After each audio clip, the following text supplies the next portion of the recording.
Welcome to ஒரு grammar 30 days spoken English சேலஞ்சில் டே 7ஓட சின்ன recall தான் நம்ம பார்க்க போறோம். என்னதுன்னா பிரசன்ட் டென்ஸ். ஜெனரலி பிரசன்ட் டென்ஸ்னா என்ன? அந்த டைம்ல நடக்கிற இன்சிடென்ட்டை பத்தி பேசுறது தான் பிரசன்ட் டென்ஸ். அப்ப என்ன இருக்கோ பிரசன்ட்டா அதை பத்தி பேசுறது தான். அதுல டைப்ஸ் இருக்கு. அந்த டைப்ஸ் எதெல்லாம் டிபெண்ட் பண்ணி இருக்கு? அந்த பிரசன்ட் டென்ஸ்ல நடக்கிற ஆக்ஷன் என்ன ஸ்டேஜ்ல இருக்கோ அதை டிபெண்ட் பண்ணி தான் இருக்கு. ஃபர்ஸ்ட் டைப் என்னன்னா simple present tense. First type simple present tense. Simple present tense அப்படின்னா என்னன்னா அந்த ஆக்ஷன் அந்த அன்னைக்கு மட்டும் நடக்காது, அதுக்கு முந்தின நாள், அதுக்கும் முந்தின நாள், அதுக்கும் முந்தின நாள், அதாவது நம்மளுடைய டெய்லியுமே அந்த ஒர்க்கை ரொட்டீனா பண்ணுவோம், இல்லைன்னா அது ஒரு ஹேபிட்டா வச்சுப்போம். அப்போ அந்த ஹேபிட் நம்மளுக்கு டெய்லியுமே செய்யற வழக்கம் இருந்ததுன்னா அதை நம்ம எக்ஸ்பிரஸ் பண்றது சிம்பிள் பிரசன்ட் டென்ஸ்ல தான் எக்ஸ்பிரஸ் பண்ணுவோம். அப்ப அந்த சிம்பிள் பிரசன்ட் டென்ஸை என்ன ஃபார்மேட்ல எக்ஸ்பிரஸ் பண்ணுவோம்னா subject plus verb. Subject plus verb. இப்ப எக்ஸாம்பிள் பாருங்க, ஐ ஸ்டடி இங்கிலீஷ்.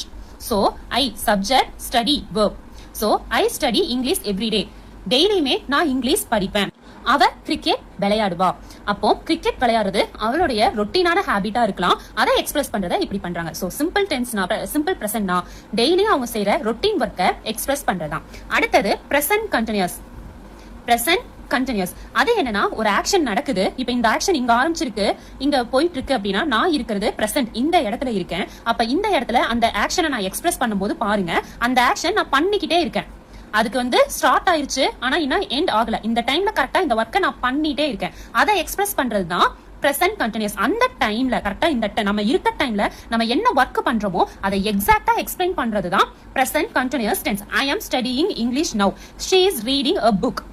அவ புக்கை ரீட் பண்றா, நான் படிச்சிட்டு இருக்கேன் இங்கிலீஷ் அப்படிங்கிறது அந்த டைம்ல நான் என்ன பண்றேங்கிறத எக்ஸ்பிரஸ் பண்றது. அடுத்தது பிரசன்ட் பெர்ஃபெக்ட். அது என்ன பண்ணும் அப்படின்னா ஒரு ஆக்ஷன் நான் ஸ்டார்ட் பண்ணிட்டேன், இங்க அந்த ஆக்ஷன் ஸ்டார்ட் பண்ணி நான் கரெக்டா இந்த பிரசன்ட் வர இந்த இடத்துல முடிச்சிட்டேன். நல்லா தெரிஞ்சுக்கோங்க, ஆக்ஷனை இங்க ஸ்டார்ட் பண்ணி இங்க நான் முடிச்சிட்டேன். அப்போ எனக்கு பிரசன்ட் இங்க இருக்கு, இந்த டைம்ல இருக்கேன், எனக்கு ஆக்ஷன் முடிஞ்சது அதுக்கு சில மினிட்ஸ்க்கு முன்னாடி தான் முடிஞ்சிருக்கு. சோ இந்த மாதிரி ஒர்க்கை நான் எக்ஸ்பிளைன் பண்றதுக்கு தான் பிரசன்ட் பெர்ஃபெக்ட் டென்ஸ் யூஸ் பண்ணுவேன். அதோட ஃபார்மேட் எப்படி இருக்கும்னா subject plus have or has plus verb 3 ஃபார்மேட்ல இருக்கும். சோ பிரசன்ட்ல அந்த ஒர்க் என்ன இருக்கும்? கம்ப்ளீட் ஆயிருக்கும் டோட்டலா. ஆனா பிரசன்ட் கண்டினியூஸ்ல அந்த ஆக்ஷன் நடந்துட்டு இருக்கும். பிரசன்ட் பெர்ஃபெக்ட்ல அப்பதான் முடிஞ்சிருக்கும். சோ அந்த மாதிரி விஷயங்களை எக்ஸ்பிளைன் பண்றதுக்கு பிரசன்ட் பெர்ஃபெக்ட் டென்ஸ் யூஸ் பண்ணுவோம். I have finished my work. She has completed the task. அடுத்தது பிரசன்ட் பெர்ஃபெக்ட் கண்டினியூஸ் டென்ஸ். இது என்னன்னா ஒரு விஷயம் நான் பாஸ்ட்லயே ஆரம்பிச்சிட்டேன், பிரசன்ட்லயே இருக்கு, ஆனா இன்னும் எனக்கு கம்ப்ளீட் ஆகல. அப்பவும் நான் இங்க இருக்கிற இடத்துலயே அதே ஆக்ஷன் நடந்துட்டு இருக்கு. பட் அந்த ஆக்ஷன் ஸ்டார்ட் ஆயும் ரொம்ப நேரம் ஆகுது. பாஸ்ட்லயே எனக்கு ஆரம்பிச்சிருச்சு, நடந்துட்டே இருக்கு, அது இன்னும் முடியல, ஸ்டில் அது நடந்துட்டு தான் இருக்கு. இந்த மாதிரி ஒரு ஆக்ஷன் வரும்போது நம்ம பிரசன்ட் பெர்ஃபெக்ட் டென்ஸ் யூஸ் பண்ணுவோம். பிரசன்ட் கண்டினியூஸ்க்கும் பிரசன்ட் பெர்ஃபெக்ட்க்கும் யூஸ் பண்ணுங்க. டிஃபரன்ஸ் பாருங்க, இது பாஸ்ட்ல ரொம்ப நேரத்துக்கு முன்னாடியே ஆரம்பிச்சிருச்சு, இது கொஞ்ச நேரத்துக்கு முன்னாடி தான் ஆரம்பிச்சிருக்கு. அதுதான் பிரசன்ட் கண்டினியூஸ்க்கும் பிரசன்ட் பெர்ஃபெக்ட் கண்டினியூஸ்க்கும் உள்ள